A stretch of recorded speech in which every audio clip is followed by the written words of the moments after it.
DGP Ramachandra Rao ಅಥವಾ alias ಕಾಮಚಂದ್ರ. ಈ ಕಾಮಚಂದ್ರನನ್ನ video ನಿನ್ನೆ ಮಧ್ಯಾಹ್ನ ಸಮಾಜ ಜಾಲತಾಣದಲ್ಲಿ ವೈರಲ್ ಆಗ್ತಾ ಹೋಯಿತು. ಸರ್ಕಾರಕ್ಕೆ ಮುಜುಗರವನ್ನು ತಂದುಕೊಡ್ತು. ಮಾಧ್ಯಮಗಳು ಇದೇ ರಾಮಚಂದ್ರನ ಮೂತಿಗೆ ಮೈಕ್ಗಳನ್ನ ಇಟ್ಟಾಗ ತಬ್ಬಿಬಾದಂಥ ರಾಮಚಂದ್ರ ಒಂದು ಕಡೆ ಇದು ಆರ್ಟಿಫಿಷಿಯಲ್ ಇಂಟೆಲಿಜೆನ್ಸಿ ಜನರೇಟೆಡ್ ವಿಡಿಯೋ ಅಂತ ಪುಂಗಿಯನ್ನ ಬಿಟ್ಟ. ಜೊತೆನಲ್ಲಿ ಇದು 8 ವರ್ಷ ಹಳೆಯದು, ಬೆಳಗಾಮಲ್ಲಿ ನಾನು ಕೆಲಸ ಮಾಡಬೇಕಾದ್ರೆ ಆಗಿರುವಂಥದ್ದು ಅಂತೇಳಿ ಅಲ್ಲೊಂದು ಲೆವೆಲ್ ಪುಂಗಿ. ಅಂದರೆ ಇವನೇ ಒಂದು ಮಟ್ಟಕ್ಕೆ ಅವನೇ ಒಪ್ಪಿಕೊಂಡು ಎಸ್ ಇದು ಬೆಳಗಾಮಲ್ಲಿ ನಡೆದಂಥ ಘಟನೆ ಅಲ್ಲಿರ್ಬೇಕಾದ್ರೆ ನಡೆದಿರೋದು ಅಂತ ಹೇಳಿ ಜೊತೆನಲ್ಲಿ ಈ ಒಂದು ವಿಡಿಯೋ ಜೊತೆನಲ್ಲಿ ಒಂದು ಆಡಿಯೋ ಕನ್ವರ್ಸೇಷನ್ ಯಾರ ಜೊತೆ ಅಂತ ಗೊತ್ತಿಲ್ಲ, ಮಹಿಳೆ ಹೆಣ್ಮಗಳು ಯಾರು ಅಂತ ಗೊತ್ತಿಲ್ಲ. ಅಲ್ಲಿ ಸಹ ಈ speaks very very sexually active. This is nothing but A sexual violence ಅಲ್ರಿ. ಒಂದು ಹೆಣ್ಣು ಮಗಳನ್ನ ಅಥವಾ ಅಲ್ಲಿ ಕಚೇರಿಯಲ್ಲಿ ಕೆಲಸ ಮಾಡೋ ಹೆಣ್ಣು ಮಗಳನ್ನ ಕರೆದು ಅವಳ ಹೊಟ್ಟೆ ಮೇಲೆ, ಅವಳ ಎದೆ ಮೇಲೆ, ಅವಳ ಸೀರೆಯನ್ನ, ಅವಳ ಖಾಸಗಿ ಅಂಗಗಳನ್ನ ನೀನು ನಿನ್ನ ಪ್ರೈವೇಟ್ ಆಸ್ತಿ ತರ ಬಳಸ್ತೀಯ. ನಿನ್ನ ಆ ಮೂತಿನ ಅಲ್ಲಿಡೋದು ಇವನು ಯೋಗ್ಯತೆಗೆ ನಿಜವಾಗ್ಲೂ ರೀ ಅಸಹ್ಯ ಅನ್ಸುತ್ತೆ ಅಲ್ರಿ. ಒಬ್ಬ DGP ಈ ತರ ಮಾಡಿದ್ರೆ 1.25 ಲಕ್ಷ ಜನ ಪೊಲೀಸರು ಇದ್ದಾರೆ. ಆ 1.25 ಲಕ್ಷ ಪೊಲೀಸರು ರಕ್ಷಕರು ಹೋಗಿ ಭಕ್ಷಕರಾಗ್ಬಿಟ್ರೆ DGP director general of police is A culprit. ಮಹಿಳೆಯರ ವಿಷಯದಲ್ಲಿ, ಮಕ್ಕಳ ವಿಷಯದಲ್ಲಿ ಇಂಥ ವಿಕೃತಿ ಒಬ್ಬ ಸೇರ್ಕೊಬಿಟ್ರೆ ಕೆಳ ಹಂತದ IPS ಅಧಿಕಾರಿಗಳು ಏನಾಗಬೇಕು? ಯಪ್ಪ, ನೆನೆಸ್ಕೊಂಡ್ರೆ ಗಾಬರಿ ಆಗುತ್ತೆ, ನೋವು ಆಗುತ್ತೆ. ಇದೊಂದು ವಿಕೃತಿ, ಇದನ್ನ ಟಾಲರೇಟ್ ಮಾಡಲ್ಲ. ಕ್ಷಣಾರ್ಧದಲ್ಲಿ ಪತ್ರ ಬರೀತೀವಿ. ನ್ಯಾಯಾಲಯದಿಂದ ಬಂದಂತ ಸಮಯದಲ್ಲಿ ನಮ್ಮ ಮೈಸೂರಿನ KRS ಪಕ್ಷದ ಕಚೇರಿಗೆ ಬಂದೆ. ಈ ವಿಚಾರ ಬಗ್ಗೆ ಮಾತನಾಡಲೇಬೇಕು ಅನ್ನಿಸ್ತು. ವಿಚಾರ ಇಷ್ಟೇ, ಈ ಕರ್ನಾಟಕ ಪೊಲೀಸ್ನ ಒಂದು ಉನ್ನತ ಹುದ್ದೆಯನ್ನು ಹೊಂದಿರುವಂತಹ DGP ರಾಮಚಂದ್ರ ರಾವ್ ಅನ್ನೋ ಒಬ್ಬ ವ್ಯಕ್ತಿ ತನ್ನ ಕಚೇರಿಯಲ್ಲೇ ಅಮಾಯಕ ಮಹಿಳೆಯರ ಜೊತೆ ಕಾಮದಾಟವನ್ನು ಆಡಿರುವಂತಹ ಒಂದು ರಾಸಲೀಲೆಯ ವಿಡಿಯೋ ವೈರಲ್ ಆಗಿದೆ. ಸಾಮಾಜಿಕ ಜಾಲತಾಣದಲ್ಲಿ ಎಲ್ಲಾ ಕಡೆ ಕೂಡ ಅದು ವೈರಲ್ ಆಗಿದೆ.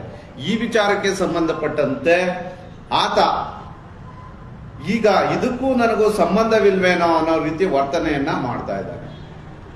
ಇದೇ ವ್ಯಕ್ತಿ ಹಿಂದೆ 2025 ಮಾರ್ಚ್ ತಿಂಗಳ ಸಮಯದಲ್ಲಿ ಸ್ಮಗ್ಲಿಂಗ್ ಪ್ರಕರಣದಲ್ಲಿ ತನ್ನ ಮಗಳು ಸಿಕ್ಕಾಕೊಂಡಿದ್ದು, ಆವಾಗ ತನ್ನ ಅಧಿಕಾರ ವ್ಯಾಪ್ತಿಯನ್ನು ಮೀರಿ ಅದಕ್ಕೆ ಸಹಾಯ ಮಾಡಿದ್ದ ಅಂತೇಳಿ ಇವನಿಗೆ ಕಡ್ಡಾಯ ರಜೆಯಿಂದ ಸರ್ಕಾರವು ಕೂಡ ಕಳಿಸಿತ್ತು. ಆದ್ರೆ ಇಷ್ಟೊಂದೆಲ್ಲ ವಿಡಿಯೋ ವೈರಲ್ ಆಗ್ತಾ ಇದೆ. ಈ ವಿಡಿಯೋ ನಂದೇ ಅಲ್ಲ ಅಂತ ವಾದಿಸೋ ಈ ವ್ಯಕ್ತಿಗೆ, ಒಬ್ಬ ಪೊಲೀಸ್ ಅಧಿಕಾರಿಗೆ AI ವಿಡಿಯೋ ಆಗಿದ್ರು ಕೂಡ 24 ಗಂಟೆ ಬೇಕಾಗಿಲ್ಲ, 24 ನಿಮಿಷದಲ್ಲಿ ಈ ಅಸಲಿ ವಿಡಿಯೋನ ಹೇಳ್ಬೋದು. ನಮಸ್ಕಾರ, ನಾನು ವೀರನಗೌಡ.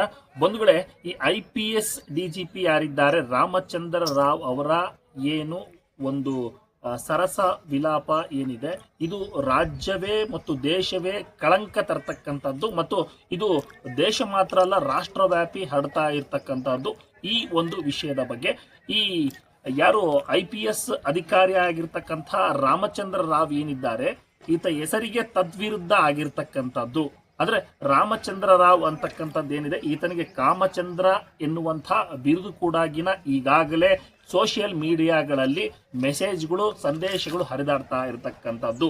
ಇವರು ಹೇಳ್ತಾರೆ ನಾವು ಹಿಡ್ಕೊಂಡಿದ್ದು ತಪ್ಕೊಂಡಿದ್ದು ಇವೆಲ್ಲ AI ವಿಡಿಯೋ ಅಂತ ಹೇಳಿ ಹೇಳ್ತಾರೆ. ಇವರು ಹಿಡ್ಕೊಂಡಿದ್ದು ತಪ್ಕೊಂಡಿದ್ದು ಷಡ್ಯಂತ್ರವಾ ಎನ್ನುವಂತಹ ಪ್ರಶ್ನೆ ನಮ್ಮಲ್ಲಿ ಉದ್ಭವ ಆಗ್ತಾ ಇದೆ. ಯಾಕೆಂದ್ರೆ ಬಹಳಷ್ಟು ಜನ ಹೋರಾಟಗಾರರು ಹೋರಾಟ ಮಾಡಿದಾಗ್ಲೆಲ್ಲ ಇದು ಷಡ್ಯಂತ್ರ ಅಂತೇಳಿ ಹೇಳ್ಕೊಂಡೇ ಬರ್ತಾ ಇರ್ತಾರೆ. ಆದರೆ ಇಲ್ಲಿ ಸ್ವತಃ ತಾವೇ ಅವರು ಹಿಡ್ಕೊಂಡು ತಪ್ಕೊಂಡಿದ್ದಾರೆ. ಇದು ಷಡ್ಯಂತ್ರ ಅನ್ನಕ್ಕಾಗುತ್ತೇನ್ರಿ? ಇದು AI ವಿಡಿಯೋ ಅಂತ ಹೇಳಿಕ್ಕಾಗುತ್ತಾ? ಇದನ್ನ ಗಮನಿಸಬೇಕು. ಗೊತ್ತಿಲ್ಲ ಗೃಹ ಮಂತ್ರಿಯವರು ಕೂಡ ಇದನ್ನೆಲ್ಲ ಗಮನಿಸಬೇಕು. ಹಾಗಾಗಿ ತಾವು ಕೂಡ ಕ್ರಮ ಕೈಗೊಳ್ಳಬೇಕು. ಯಾಕಂತಂದ್ರೆ ಈಗಿರುವಂತಹದ್ದು ರಾಜ್ಯ ಸರ್ಕಾರದಲ್ಲಿ ಗೃಹ ಮಂತ್ರಿಯವರು ಏನಿದ್ದಾರೆ ತಾವೇ ಕ್ರಮ ಕೈ ತೆಗೆದುಕೊಳ್ಬೇಕು. ತದನಂತರವಾಗಿ ರಾಹುಲ್ ಗಾಂಧಿ ಅವರು, ಆಮೇಲೆ ಪ್ರಿಯಾಂಕಾ ಗಾಂಧಿ ಅವರು, ಅನೇಕ ಪೊಲೀಸರಿಗೆ ಈ ರಾಮಚಂದ್ರ ರಾವ್ ಅಂತಕ್ಕಂಥವ್ನ ಹಿರಿಯ ಅಧಿಕಾರಿಗಳಿಗೆ ಒಂದು ಕಿರುಕುಳವನ್ನ ಕೊಟ್ಟಿರ್ತಕ್ಕಂಥದ್ದು. ತಾವು ಹೆಣ್ಣು ಮಕ್ಕಳ ಪರ ಅಂತ ಹೇಳ್ತಕ್ಕಂಥವ್ರು ತಾವು ಕೂಡ ಇದರ ಬಗ್ಗೆ ಧ್ವನಿ ಎತ್ತಬೇಕು ಅಂತ ಹೇಳಿ ಕೇಳ್ಕೊಳ್ತಿದ್ದೀನಿ. ತದನಂತರವಾಗಿ ಕೇಂದ್ರದಲ್ಲಿ ನರೇಂದ್ರ ಮೋದಿಯವರು ಕೂಡ ಇಂತಹ IPS ಆಫೀಸರ್ಗಳನ್ನು ಬರೀ ಸಸ್ಪೆಂಡ್ ಮಾಡ್ತಕ್ಕಂಥದ್ದೆಲ್ಲ ವಜಾ ಮಾಡಬೇಕು ಎನ್ನುವಂಥದ್ದು ನಾನು ಹೇಳ್ತಾ ಇರುವಂತಹದ್ದು.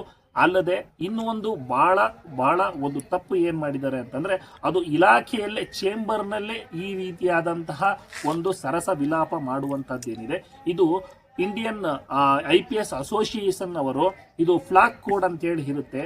ಅಂದರೆ ಈ ರಾಷ್ಟ್ರಧ್ವಜ ಏನಿದೆ, ಹಿಂದೆ ಕಾಣ್ತಕ್ಕಂತಹ ರಾಷ್ಟ್ರಧ್ವಜ, ಆ ರಾಷ್ಟ್ರಧ್ವಜಕ್ಕೆ ಅವಮಾನ ಮಾಡಿದ ಹಾಗಾಗಿ ಈ ರಾಷ್ಟ್ರಧ್ವಜವನ್ನು ಅವಮಾನ ಮಾಡಿರ್ತಕ್ಕಂತಹ ಈತನಿಗೆ ನೀವು ಶಿಕ್ಷೆಯನ್ನು ಕೊಡಬೇಕು, ಇಮಿಡಿಯೇಟ್ಲಿ ಅರೆಸ್ಟ್ ಮಾಡಬೇಕು. ಯಾಕೆ ಅಂತಂದರೆ ಅನೇಕ ಅಧಿಕಾರಿಗಳು, ಕಿರಿಯ ಅಧಿಕಾರಿಗಳು ಈ ತರನಾದಂಥದ್ದು ಏನಾದರೂ ಮಾಡಿದರೆ ಇಷ್ಟೊತ್ತಿಗಾಗಲೇ ಅವರು ಜೈಲಿಗೆ ಹೋಗ್ತಾ ಇದ್ರು, ಅಷ್ಟು ಕಳಿಸ್ತಾ ಇದ್ರಿ.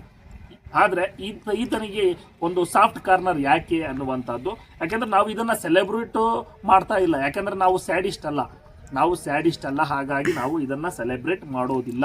ತದನಂತರವಾಗಿ ಈತನ ವೈಯಕ್ತಿಕ ಒಂದು ಅಫೇರ್ ಆಗಿದ್ದರೆ ಇದನ್ನು ಕೂಡ ನಾವು ಮಾತನಾಡ್ತಾ ಇರಲಿಲ್ಲ. ಅದು ಇಲಾಖೆಯಲ್ಲಿ ಈ ತರನಾದಂತಹ ಕೃತ್ಯವನ್ನು ಮಾಡಿರೋದಕ್ಕೆ ಮಾತ್ರವೇ ನಾವು ಮಾತನಾಡ್ತಾ ಇರತಕ್ಕಂಥದ್ದು.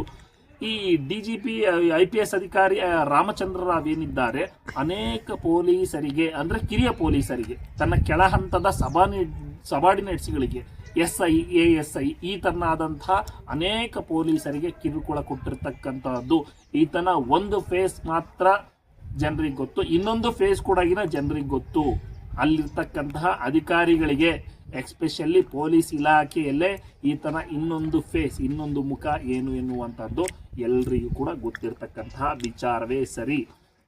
ಯಾಕಂದರೆ ಉದಾಹರಣೆ ಹೇಳಬೇಕಾದ್ರೆ ಗಿರೀಶ್ ಮಟ್ಟಣ್ಣ ಅವರು ಕೂಡ ಕೆಲಸದಿಂದ ಅವರು ಬೇಜಾರಾಗಿ ಹೊರಗೆ ಬರಲಿಕ್ಕೂ ಕೂಡ ಇದೇ IPS ಅಧಿಕಾರಿ ಏನಿದ್ದಾನೆ ರಾಮಚಂದ್ರ ರಾವ್ ಕಾರಣ ಆಗಿರ್ತಾನೆ.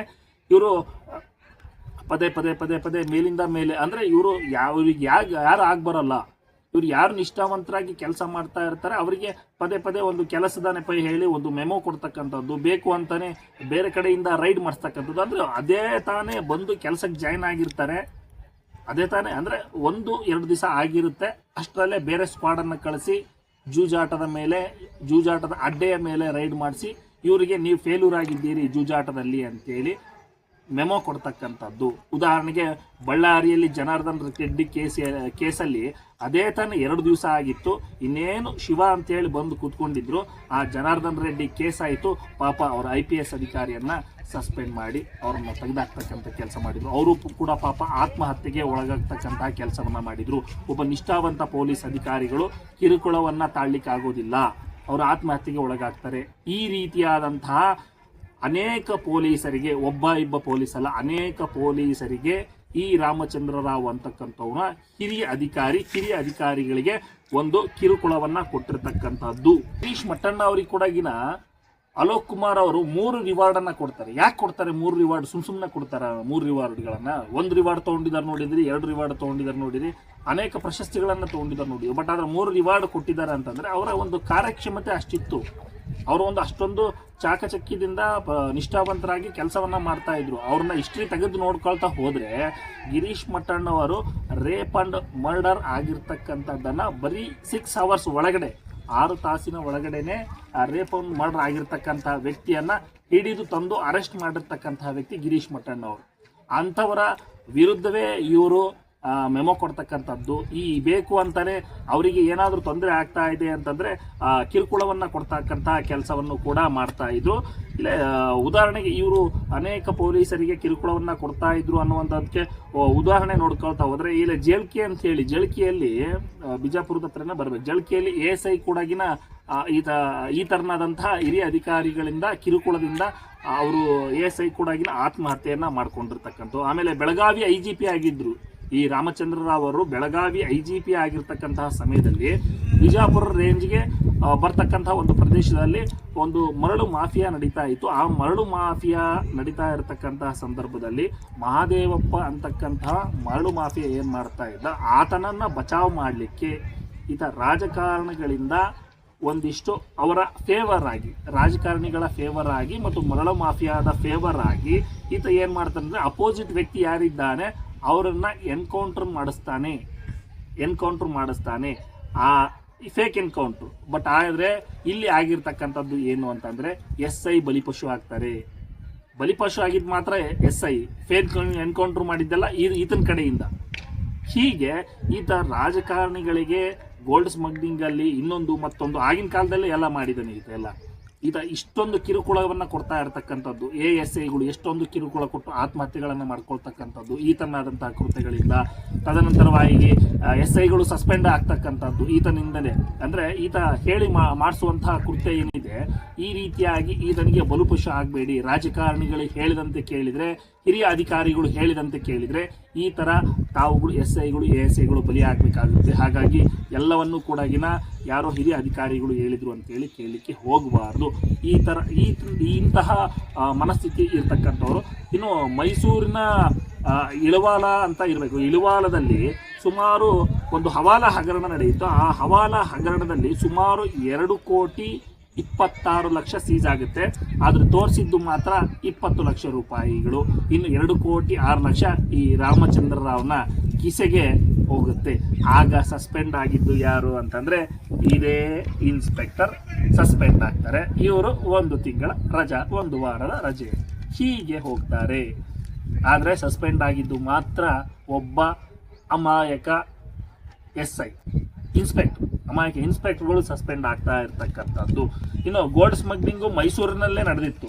ಈ ಮೈಸೂರಿನಲ್ಲಿ ಗೋಲ್ಡ್ ಸ್ಮಗ್ಲಿಂಗ್ ನಡಿಬೇಕಾದಂತಹ ಸಂದರ್ಭದಲ್ಲಿ ಕೂಡ ಒಬ್ಬ ಇನ್ಸ್ಪೆಕ್ಟರ್ ಸಸ್ಪೆಂಡ್ ಆಗ್ತಾರೆ. ಈತ ಬಚಾವಾಗಿ 1 ತಿಂಗಳ ರಜೆಗೆ ಹೋಗ್ತಕ್ಕಂಥದ್ದು. ಆಮೇಲೆ ರನ್ನೇರಾವ್ ಕೇಸಲ್ಲಿ ಕೂಡ ಅಷ್ಟೇ, ಇವರು 2 ತಿಂಗಳ ರಜಾ, 2 ತಿಂಗಳದ ರಜೆ ಮೇಲೆ ಹೋಗ್ತಕ್ಕಂಥದ್ದು. ಈ ರೀತಿಯಾಗಿ ಮೊದಲಿನಿಂದನೂ ಕೂಡ ಬಂದಿರತಕ್ಕಂಥದ್ದು. ಕಲಬುರಗಿಯಲ್ಲಿ ಈ ಹಿಂದೆ ಹಲವಾರು ಪೊಲೀಸರು ಹೇಳ್ತಾ ಹೋಗ್ತಾರೆ, ಅವರ ಹೆಸರುಗಳು ಏನು ಬೇಡ ಇಲ್ಲಿ ಈ ಸಮಯದಲ್ಲಿ, ಬಟ್ ಇದು ಗೊತ್ತಿರ್ತಕ್ಕಂಥ ವಿಚಾರ. ಆ ಸ್ಟಾಫ್ಗಳು ಚೆನ್ನಾಗಿದ್ದರೆ ಅವರಿಗೆ ಶರಣಾಗಬೇಕು. ಸ್ಟಾಫ್ಗಳು ಚೆನ್ನಾಗಿದ್ದರೆ ಶರಣಾಗಬೇಕು. ಆನ್ ಡ್ಯೂಟಿನೇ ಈ ಥರದಂತಹ ಎಲ್ಲ ಕೆಲಸಗಳನ್ನು, ಕುಕೃತ್ಯಗಳನ್ನು ಮಾಡಿದಂತಹ ವ್ಯಕ್ತಿ ಈ ರಾಮಚಂದ್ರ ರಾವ್. ಹೆಸರಿಗೆ ತದ್ವಿರುದ್ಧ ಕಿರಿಯ ಅಧಿಕಾರಿಗಳಿಗೆ ಕಿರುಕುಳ ಕೊಡ್ತಕ್ಕಂತಹ ಒಂದು ದಗಲ್ಬಾಜಿ ಕೆಲಸವನ್ನ ಈ ರಾಮಚಂದ್ರ ರಾವ್ ಮಾಡ್ತಾ ಇದ್ದ. ಹಲವಾರು ಕಿರಿಯ ಅಧಿಕಾರಿಗಳಿಗೆ ಅಷ್ಟೊಂದು ಹಿಂಸೆ ಅಲ್ಲ, ಬರೀ ಗಿರೀಶ್ ಮಟ್ಟಣ್ಣ ಅವ್ರದ್ದೊಂದೇ ಅಲ್ಲ, ಹಲವಾರು ಕಿರಿಯ ಪೊಲೀಸ್ ಅಧಿಕಾರಿಗಳಿಗೆ ಈತ ಕಿರುಕುಳವನ್ನು ಕೊಡ್ತಾ ಇದ್ದ ಎನ್ನುವಂತಹದ್ದು ಈ ಇತ್ತೀಚೆಗೆ ಆಡ್ತಾ ಇದೆ. ಆ ವಿಷಯಗಳು ಎಲ್ಲ ಕೂಡ ಒಂದೊಂದೇ ಆಗಿ ಬಯಲಾಗ್ತಾ ಇದೆ. ನೋಡಿ ಆಟ ಹೆಂಗಿರುತ್ತೆ ಅಂತಂದ್ರೆ, ಈ ಚದುರಂಗದ ಆಟ. ಈಗ ಉದಾಹರಣೆ ಗಿರೀಶ್ ಮಟ್ಟಣ್ಣರನ್ನೇ ತಗೊಳ್ತೀನಿ ನಾನು, ಬೇರೆ ಅಧಿಕಾರಿಗಳದ್ದು ಬೇಡ. ಗಿರೀಶ್ ಮಟ್ಟಣ್ಣ ಅವರಿಗೆ ನಾವು ಮೀಡಿಯಾದವ್ರು ಕೇಳ್ತಾರ್ರಿ ಏನು ಹೇಳ್ಬೇಕ್ರಿ ಅಂತಂದು ಹೇಳಿದ್ರಲ್ಲ, ಈಗ ಮೀಡಿಯಾದವರೆಲ್ಲ ಕೇಳ್ತಾ ಇದ್ದಾರಪ್ಪ, ನೀನೇನು ಹೇಳ್ತೀಯಾ ರಾಮಚಂದ್ರ ರಾವ್, ನೀನೇನು ಹೇಳ್ತೀಯಾ, ಅಥವಾ ನಾವೇನು ಹೇಳಬೇಕು?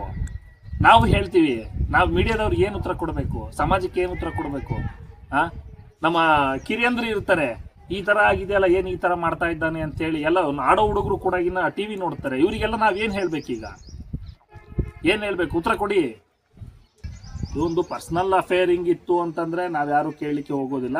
ಬಟ್ ಆದರೆ ಇದೊಂದು ಒಂದು ಇಲಾಖೆಯಲ್ಲೇ ನಡೀತಕ್ಕಂಥದ್ದು. ಈ ಇಲಾಖೆಯಲ್ಲಿ ಈ ರೀತಿಯಾದಂತಹ ಕೃತ್ಯಗಳು ಆಗಬಾರ್ದು. ಯಾಕಂತಂದರೆ ಹಿಂದೆ ಒಂದು ಇಲಾಖೆಯ ಒಂದು ಧ್ವಜ ಇದೆ, ನಂತರ ರಾಷ್ಟ್ರ ಧ್ವಜವೂ ಕೂಡ ಇದೆ. ಹಾಗಾಗಿ ಫ್ಲಾಗ್ ಕೋಡ್ ಅವರು ಈಗ ಆ್ಯಕ್ಚುಲಿ ಇದನ್ನ ಮೇಲೆ ಕೇಸ್ ಹಾಕಬೇಕು, ಅದನ್ನು ಜೈಲಿಗೆ ಕಳಿಸ್ಬೇಕು.